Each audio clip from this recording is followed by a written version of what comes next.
नमस्कार। आजकल वक्फ संशोधन विधेयक काफी चर्चाओं में है। इसको लेकर ये एक विशिष्ट वीडियो है जहां हम आप बात करेंगे बहुत ही कम शब्दों में पूरे वक्फ संशोधन विधेयक के बारे में। इसके ऊपर एक विश्लेषण बेहद ही कम शब्दों में। नमस्कार, मैं कपिल बाटड़ हूं और ये है देवन भट्ट। आज हम वक्फ संशोधन विधेयक पर चर्चा करेंगे जो हाल ही में संसद में पेश किया गया है। वक्फ संशोधन विधेयक आखिर है क्या? आपके मन में कुछ क्वेश्चंस होंगे, तो चलिए बताता हूं। वक्फ संशोधन विधेयक एक ऐसा विधेयक है जो वक्फ अधिनियम 1995 में संशोधन करने के लिए पेश किया गया है। यह विधेयक वक्फ बोर्डों के कामकाज और उनकी शक्तियों में बदलाव करने के लिए है, उनके कामकाज को बदलने में है। वक्फ संशोधन विधेयक के प्रमुख प्रावधान की बात करें तो वक्फ संशोधन विधेयक में कई महत्वपूर्ण प्रावधान हैं। इनमें से एक है वक्फ बोर्डों के सदस्यों की नियुक्ति के लिए एक नई प्रक्रिया का प्रस्ताव। इसके अलावा विधेयक में वक्फ संपत्तियों के प्रबंधन और उनकी बिक्री के लिए नए नियमों का प्रस्ताव भी लाया जा रहा है।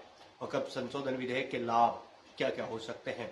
वक्फ संशोधन विधेयक के कई लाभ हो सकते हैं। इससे वक्फ बोर्डों के कामकाज में पारदर्शिता और जवाबदेही बढ़ सकती है।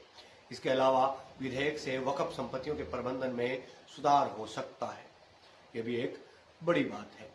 वक्फ संशोधन विधेयक के विरोध में तर्क क्या हो सकते हैं? हालांकि वक्फ संशोधन विधेयक के विरोध में भी कई तर्क हैं। कुछ लोगों का मानना है कि विधेयक वक्फ बोर्डों की स्वायत्तता को कम कर सकता है।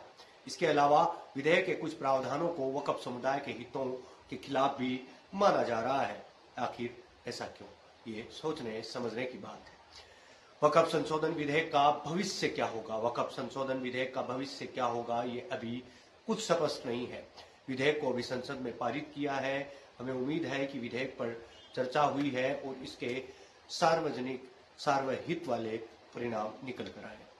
वक्फ संशोधन विधेयक एक महत्वपूर्ण विधेयक है जो वक्फ बोर्डों के कामकाज और उनकी शक्तियों में बदलाव करने के लिए है। विधेयक के कई लाभ भी हो सकते हैं और नुकसान भी, लेकिन इसके विरोध में भी कई तर्क हैं।